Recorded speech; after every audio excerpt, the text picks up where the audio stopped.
তো মক্কায় সবচেয়ে বড় কুস্তিগিরের নাম ছিল রুকানা। নবী একদিন ফজরের সালাত শেষে লুকিয়ে লুকিয়ে মক্কার সবচেয়ে বড় বক্সার রুকানার কাছে চলে গেল। যে বলল, রুকানা আসলিম তাসলাম, ইসলাম মানো শান্তিতে থাকবা, দুনিয়ায়ও থাকবা আখিরাতেও থাকবা। সুবহানাল্লাহ পড়েন। রুকানা বলে, না আব্দুল্লাহর বেটা মোহাম্মদ, আমি তো কালিমা পড়বো না, যদি বক্সিং খেলে আমারে হারায় দিতে পারো তাইলে কালিমা পড়ো।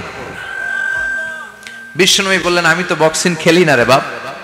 রুকানা বলল, তাহলে আমিও কালেমা পড়ি না। বিশ্বনবী রাজি হলেন। অবশেষে ভাবলেন, আমি বক্সিং খেললে একজন যদি জাহান্নাম থেকে জান্নাতি হয়, বক্সিং খেললে সমস্যা কই। বিশ্বনবী রাজি হলেন। এবার বক্সিং খেলার পালা। রুকানা হাফ প্যান্ট পরে গায়ের মধ্যে জাইতুনের তেল মেখে এভাবে লাফাচ্ছে। রুকানা বলল, মোহাম্মদ আমি লাফাচ্ছি, তুমি লাফাও না কেন? তুমিও লাফাও। বিষ্ণু বললেন, না আমি লাফাই না, কারণ আমি সেলাইবিহীন লুঙ্গি পরি। সেলাই ছাড়া লুঙ্গি পরে যদি কেউ লাফায়, বাতাসে সতর খুলে যাওয়ার সম্ভাবনা আছে না নাই? মারামারির পালা। রুকানা বলে, মোহাম্মদ তুমি মারো। বিষ্ণু বললেন, তুই মার, কারণ আমি মারলে ওই মায়ের হজম করার ক্ষমতা তোর নাই। বিশ্বনবীর এক হাতে জান্নাতি 40 জনের শক্তি ঢুকায় দিছে কে?